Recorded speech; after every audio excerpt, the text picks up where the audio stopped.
Jóvenes, buen día. Continuamos con nuestra materia. Es el turno del tema 1.2 que se llama evolución de los sistemas de producción. ¿Sale? ¿Cuál es el objetivo de este tema de la evolución de los sistemas de producción? Que ustedes tengan conocimiento, tengan idea de cómo es que la producción como tal ha evolucionado desde antes de la revolución industrial hasta ahorita. ¿Sale? Para ello entonces vamos a ocupar esta imagen que ustedes están viendo aquí en la pantalla. Hace referencia esta imagen a lo que es pues eventos significativos en lo que es la historia de la administración de las operaciones o de la producción, ¿sale? Todo tiene el inicio más o menos en los años 1770. Aquí es importante que les haga saber que las fechas a veces no son tan exactas como nosotros quisiéramos, ya que depende mucho de la bibliografía que estemos consultando en ese momento. Regularmente hay una variación en los tiempos, en los años que los diferentes autores pues van teniendo cuando nos van explicando los temas en sus diferentes libros, ¿sale? Bien, aquí estamos ocupando el libro de Administración de Operaciones de Gaiter, el libro está en la biblioteca del instituto. Cuando tengan oportunidad de ir para allá, pues pueden revisarlo. Es un libro muy completo que sirve para esta materia, para la segunda versión de Administración de Operaciones, para calidad, etcétera. ¿Sale? Bueno, vamos a empezar entonces. Aquí tenemos el principio o el inicio de todo con el señor Adam Smith. A Adam Smith nosotros le podemos atribuir lo que es la teoría de la división del trabajo, es decir, la separación de un trabajo completo en diferentes partes y separando lo que es lo administrativo y lo operativo, aunque en esos entonces pues todavía no había como esa división de las actividades, ¿no? Como tal. Tenemos también aquí otro personaje importante que fue Eli Whitney. Eli Whitney en 1879 tuvo el principio de intercambiabilidad, ¿sale? Que es como el inicio, por decirlo de alguna manera, de no tanto de la estandarización, sino más bien ella definió como los inicios para poder intercambiar una cosa por la otra y para poder lograr que lo que se ocupaba aquí se pudiera ocupar en China y etcétera, ¿no? Luego seguimos con lo que es el señor Frederick Taylor. Frederick Taylor es el papá de nosotros, es el papá de la ingeniería industrial. Entonces, a este señor le debemos la teoría de la administración científica del trabajo. 4 pasos que él definió para lograr con ellos poder lograr una mayor productividad en la realización de las operaciones. Sus principios ahora sí que los echó a andar con Henry Ford en la planta de Ford, haciendo los coches de esa misma marca, ¿sale? Vale la pena que ustedes puedan acceder a algún recurso virtual para que puedan checar y puedan leer a detalle lo que es la teoría de la administración científica. Bien, tenemos también el señor Henry Gantt. A Henry Gantt le debemos el diagrama de Gantt. El diagrama de Gantt que hasta ahorita sigue vigente porque sigue siendo el diagrama que nosotros ocupamos para poder administrar las actividades de un equipo de trabajo. Este diagrama sirve para administrar proyectos también. Nosotros podemos utilizar el diagrama de Gantt una semana cualquiera de trabajo. Yo reparto diferentes actividades a diferentes personas y yo puedo asignarles un tiempo de ejecución para esas actividades, y el diagrama me ayuda para que de manera visual yo pueda ir viendo si efectivamente esa planeación que hice originalmente se está cumpliendo o no. Tenemos también al señor Frank Gilbert, o a los hermanos Gilbert, que en este caso pues eran 2, ¿verdad?, que llevaron a cabo en 1922 lo que es el análisis del estudio de los movimientos. Ustedes ya conocen este tratado porque pues ya lo revisaron o lo vieron en lo que es la materia de estudio del trabajo. También tenemos a Henry Ford. A Henry Ford le debemos todo lo que tiene que ver con la producción en masa, con las líneas de ensamble, porque él fue el creador, junto con sus ingenieros y junto con este señor Frederick Taylor, del éxito que tuvo tan rotundo Ford en esos entonces en Estados Unidos, ¿sale? También tenemos a Walter Shewhart. Walter Shewhart es uno de los pioneros de lo que es la parte de la calidad. A él nosotros le debemos lo que es la estadística como tal, enfocada a los procesos productivos, a los procesos industriales, y a través de los estudios que él hizo, nosotros ahora podemos contar con gráficos de control, podemos contar con estudios de muestreo que podemos aplicar a nuestros procesos de producción, perdón. ¿Sale? Bueno, ya de manera más reciente, por decirlo así, tenemos a otros nombres aquí. Tenemos a Edward Deming, que en 1948 definió la administración total de la calidad. Edward Deming es uno de los gurús de la calidad, de hecho, y uno de los maestros que más herramientas nos dejaron para nosotros aplicar hasta ahorita, ¿sale? Su famoso ciclo, el de planear, hacer, ejecutar, actuar, es el ciclo en el que ahorita normas internacionales como las ISO se basan en ese ciclo para poder llevar a cabo el desglose de un sistema de gestión de calidad completo. Entonces, a este señor le debemos pues mucho de lo que ahorita de calidad se ve en este tiempo, ¿sale? Tenemos también aquí a Taichi Ohno y a el señor Shigeo Shingo. Ajá. Estos dos señores fueron los creadores del sistema justo a tiempo, del sistema de producción Toyota. Ellos, sus inicios están en 1949 y a ellos dos les debemos el éxito tan rotundo que tuvo Toyota en los años, desde los finales de los 70 hasta ahorita, porque Toyota está posicionada como una marca que te entrega calidad, o sea, que te vende calidad, ¿sale?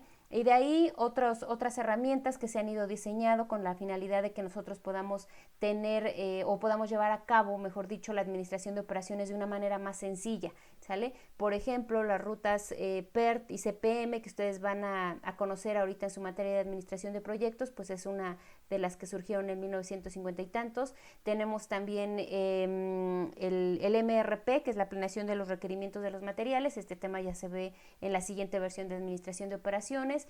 Tenemos el CAD/CAM, el diseño asistido por computadora, que pues ahorita facilita muchísimo la vida en lo que es el diseño de partes mecánicas como tal. ¿Sale? Entonces, estos son diferentes eventos que surgieron pues en el asunto de la evolución como tal de lo que fue la administración de las operaciones y como tal de la producción como tal. ¿Sale? Bueno, ahora, para esto, el autor Skinner, que es un autor también de libros que van enfocados a lo que es la administración, dice que hay como 5 periodos de tiempo que marcan como la pauta para poder definir una etapa y otra etapa de lo que es la evolución de la producción como tal. La primera de ellas abarca de 1780 a 1850 y ahí nos habla básicamente pues de cómo fue el inicio, cómo se empezó con la parte de la fabricación, cuando apenas eran como los primeros destellos de lo que era la revolución industrial. Cómo es que hubo un cambio de producción, de producir solamente para la gente que vivía en mi pueblito a que ahora ya tuviera que producir para gentes que vivían en otro pueblo, ¿no? En esa primera etapa, por decirlo así, se menciona también cómo la tecnología se usaba pero de una manera muy básica o muy poquito, ¿no? O sea, los trabajos o la producción se hacía casi de manera manual, la maquinaria pues era muy rústica y pues todo acorde a esos años, ¿no? Luego la siguiente etapa que abarca de 1850 a 1890, tiene 3 características específicas. Dice que inician o se empiezan a ver el asunto de la producción en masa y de la línea de ensamble, ¿sale? Que esto se lo debemos nuevamente, se los repito, a Henry Ford. Y ¿esto por qué sucede o por qué fue factible llevarlo a cabo? Pues porque el carbón se descubre y se sabe o se empieza a trabajar a base de la energía que nos podía dar, y entonces ahora era mucho más fácil llevar a cabo las actividades de producción utilizando pues otro tipo de herramientas, ¿no? Otra característica es que había solamente un capataz y ese capataz era el que tenía como el poder y la influencia para lo que era la administración de las actividades dentro del área de operaciones, ¿sale?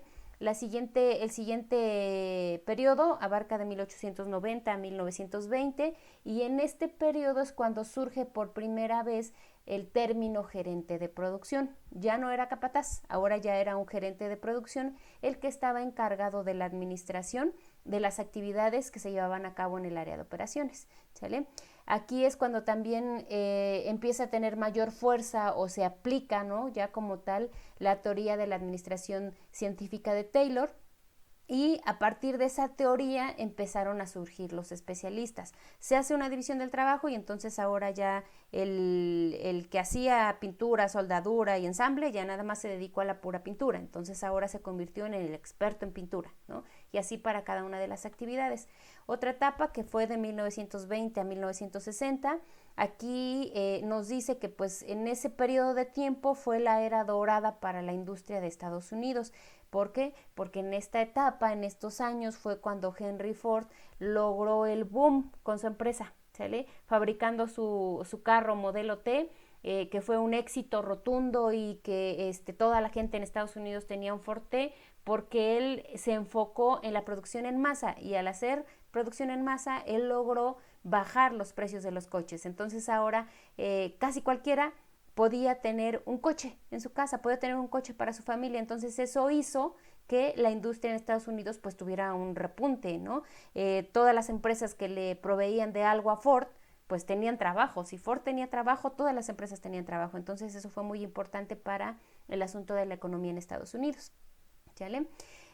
Por esta misma razón se tuvieron que mejorar las condiciones de trabajo de los operarios. ¿Por qué? Porque ahora se decide que las empresas iban a trabajar todo el día, 24/7, ¿no? Y entonces en ese 24/7 pues había que dividir, porque pues nadie puede trabajar 24 horas seguidas, ¿no? Entonces fue cuando surgió o cuando se llevó a cabo la disminución de los tiempos de trabajo. Entonces desde ahí es desde cuando salieron las 8 horas al día. Entonces por eso existen 3 turnos, porque hay 3 turnos de 8 horas con la finalidad de que el día completito estuviera ocupado y la instalación estuviera produciendo siempre, ¿va?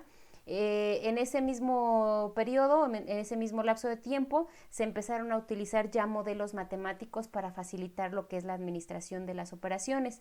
Ajá. Ahí ya, por ejemplo, podemos nosotros checar el asunto de las rutas PERT, de la ruta crítica para la administración como tal de las actividades, y en ese tiempo también empezó a surgir el asunto del control de inventarios.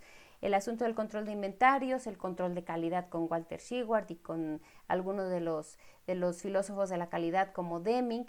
Entonces, en ese punto, en ese lapso de tiempo fue cuando se empezó a trabajar estos temas, ¿sale? Y ya por último, la última etapa de 1960 a 1980, Estados Unidos empieza a perder dominio o a perder poder económico con Alemania y Japón. ¿Por qué? Porque ya les había mencionado en la diapositiva anterior, por ejemplo, Toyota pues surge como una empresa que producía con muchos menos desperdicios y no ocupaba grandes naves para almacenar y era como muy enfocado a la calidad. Entonces ahora Japón empieza a darle la vuelta a Estados Unidos con el asunto de los coches, ¿sale? Se empieza a utilizar el término de círculos de calidad y la participación de los empleados, que también fue una metodología de Deming y que se utilizó en Japón, no en Estados Unidos, en Japón, a pesar de que él era estadounidense, ¿no? De ahí el dicho de que nadie es héroe en su tierra, ¿no? Bueno, también se empiezan a utilizar ya modelos científicos más sofisticados y con computadoras y con los primeros robots de ese entonces para poder llevar a cabo manufactura flexible, y se le da aquí ya mayor énfasis e importancia al asunto de la capacitación y a la preparación de los colaboradores de una organización como tal, ¿sale? Y bueno, a partir de esos hechos históricos nosotros podemos dividir la evolución de la producción en tres términos, en 3 tiempos, ¿sale? El primero de ellos, que sería en este caso la producción artesanal, que es la que se llevó a cabo en los primeros periodos de tiempo. ¿Qué características tiene la producción artesanal? Una de las principales pues era que la fabricación como tal de los productos era prácticamente un producto único, ¿no? Nunca te salía uno igual porque pues no tenías estándares, no ocupabas máquinas, todo era hecho a mano, como lo dice ahí otra característica. Entonces los productos pues eran únicos. El tiempo de fabricación era muy, muy amplio, muy tardado, porque pues por lo mismo de que se hacía a mano, pues así tenía que ser, ¿no? El aprendizaje, la transmisión de los conocimientos pues era de manera informal, no había cursos de capacitación como ahorita, y se iba enseñando, el maestro le iba enseñando a los aprendices conforme iban fabricando productos.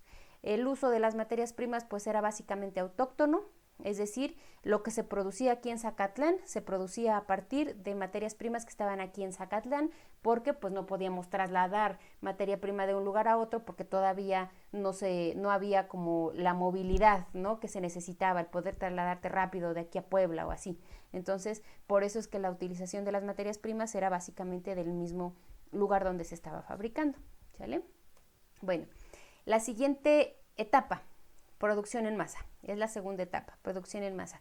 Esta producción en masa, ya se los había dicho, se lo debemos al señor Henry Ford, que a partir de su Forte, a partir de que él empieza a producir coches en Estados Unidos, se empieza a producir en masa, es decir, en grandes cantidades. Él aquí, en esta etapa, pues esa es una de las características, producción en grandes cantidades, la necesidad de usar almacenes para guardar esas cantidades grandes de producto, se empieza a utilizar obviamente más tecnología para poder producir más y más y más, y aquí es donde se empezó a utilizar la línea de ensamble como tal.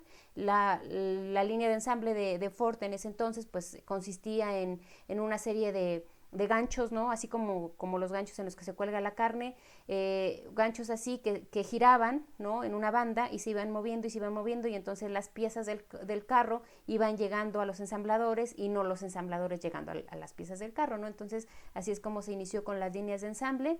De ahí pues ya llegaron las líneas de producción más automatizadas, como por ejemplo aquí en la imagen del mapa mental les puse a una línea de producción de Coca-Cola, ¿no? Al tener uso de tecnología y al necesitar estar produciendo, se necesitó también tener un área de mantenimiento que nos pudiera garantizar que nuestra producción no se iba a detener, ¿sale? Que nuestras máquinas iban a estar funcionales el 100% del tiempo. Bueno, nadie logra el 100% del tiempo, pero pues sí la mayor parte del tiempo, asignando o llevando a cabo mantenimientos preventivos como prioridad antes que un correctivo, ¿sale?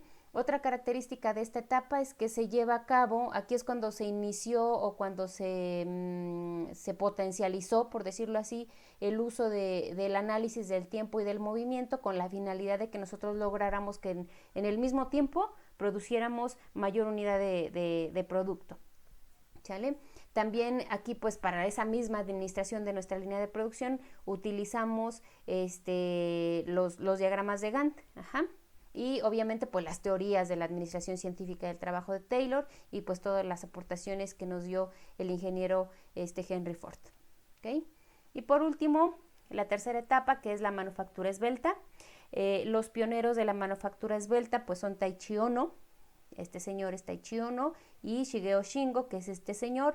El conjunto de ellos dos, era ingeniero, estaba enfocado básicamente a la producción, este señor era el administrador de Toyota como tal, y entonces unieron sus conocimientos para poder mejorar lo que se estaba haciendo en Estados Unidos con la producción en masa. Ellos dijeron, de hecho, para el sistema de producción Toyota, fueron ingenieros de Toyota a Ford, ¿sale? Fueron a ver cómo Ford producía, ¿por qué Ford era tan exitoso?, se preguntaron, y entonces mandaron a sus ingenieros a Estados Unidos a verificar qué es lo que estaban haciendo.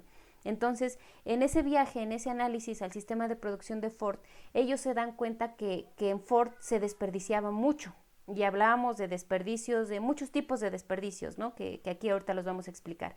Entonces, ellos se enfocaron en, primero, eliminar esos desperdicios que hacían que los costos se elevaran o que la ganancia se redujera. Una de dos, solamente hay dos opciones, ¿sale? Entonces, ellos con la manufactura esbelta se enfocan en la eliminación de los 7 desperdicios, ¿sale? ¿Cuáles son estos 7 desperdicios? La sobreproducción. Henry Ford producía mucho, guardaba y ya después vendía. Toyota no. Toyota dijo, yo no voy a tener sobreproducción. Lo que vendo, produzco. O sea, primero vendo, luego produzco. Pero con el enfoque de que lo que vendo ya lo tengo que tener casi listo porque mi cliente no me va a estar esperando. Entonces era uno de sus objetivos. Otro era la eliminación del desperdicio tiempo, la eliminación del desperdicio transporte, es decir, mover materia prima del almacén a otro almacén y luego de ese almacén al área de producción. No, era de almacén a producción y de producción al cliente, sin pasar por otros lados, ¿sale? eliminación de desperdicios en reprocesos, en procesos que el cliente no ve y no está dispuesto a pagar, ¿sale? Nosotros como clientes decimos, pues, yo para mis zapatos no me importa todo lo que tengan que hacer, yo quiero que mi zapato esté bonito y esté cómodo, y es por lo que voy a pagar, por esas dos características en específico, ¿no? La eliminación de los inventarios, de los movimientos y por supuesto de los defectos, ¿sale? Tenemos para eso, para lograr esta eliminación de los desperdicios, ellos y más este señor, Shigeo Shingo, fueron creadores de herramientas que se ocupan mucho dentro del área de operaciones como tal, ¿sale? ¿Cuáles herramientas? Tenemos, por ejemplo, la herramienta de 5S, que es una herramienta que sirve para mantener el orden y la limpieza dentro de un área de fabricación, y que con ese orden y esa limpieza nosotros vamos a eliminar algunos desperdicios. Por ejemplo, el tiempo, en estar buscando herramientas que si tienen un lugar definido yo voy a encontrar de volada, ¿sale? Otra herramienta que se llamaba, por ejemplo, Jidoka, que el Jidoka sirve para que una máquina detecte que está produciendo errores y automáticamente se detenga. Es decir, la máquina detecta que hay un error y se va a detener para no seguir produciendo errores, ¿sale? Entonces ya tendrá que venir el jefe del área de producción a revisar qué es lo que está pasando y corregir para que ahora la producción se haga sin errores. Tenemos otra herramienta que crearon que se llama Pokayoke, que es una herramienta que sirve para poder prevenir defectos, no errores, defectos, ¿sale? La entrada USB de mi computadora es un Pokayoke. Mi USB solamente puede entrar de una manera, no de otra, entonces no hay forma de que me equivoque. Entonces ese es un Pokayoke. El contacto de mi computadora a la luz es un Pokayoke, tiene 3 patitas, entonces yo no puedo meterla al revés porque una patita está posicionada de manera tal que tiene que entrar así, entonces para eso sirven estas herramientas de Pokayokes, ¿sale? Son muchas herramientas las que Toyota inventó con la finalidad de eliminar los desperdicios y que ahorita son las herramientas que pues están como a la vanguardia y que las empresas están buscando implementar porque eso los va a llevar a tener mayor calidad por un lado y mayor productividad por otro, ¿sale? Esto con la eliminación de los desperdicios y pues obviamente con el ahorro que esto nos lleva, ¿sale? Esa sería entonces la tercera etapa de la calidad. Les voy a asignar una actividad. Van a ver este video, van a revisar la información escrita que está en la plataforma acerca de este tema y me van a elaborar una línea del tiempo, ¿sale? Esta línea del tiempo la requiero digital y requiero que ustedes me la narren con su voz, ¿sale? Van a hacer su línea del tiempo, cuáles fueron las etapas, qué personajes importantes estuvieron presentes en esas etapas, qué herramientas se crearon en esas etapas y que hasta ahorita todavía las seguimos ocupando, ¿sale? Van a hacer su línea del tiempo digital, me la van a narrar en un video, van a subir su video al YouTube, me van a enviar el link de su video a YouTube a la plataforma y lo voy a revisar, ¿sale? Esa va a ser la actividad para este tema como tal. Y pues sería básicamente todo respecto al tema 1.2, que es la evolución de los sistemas de producción. ¿Sale, jóvenes? Eso sería todo. Muchas gracias.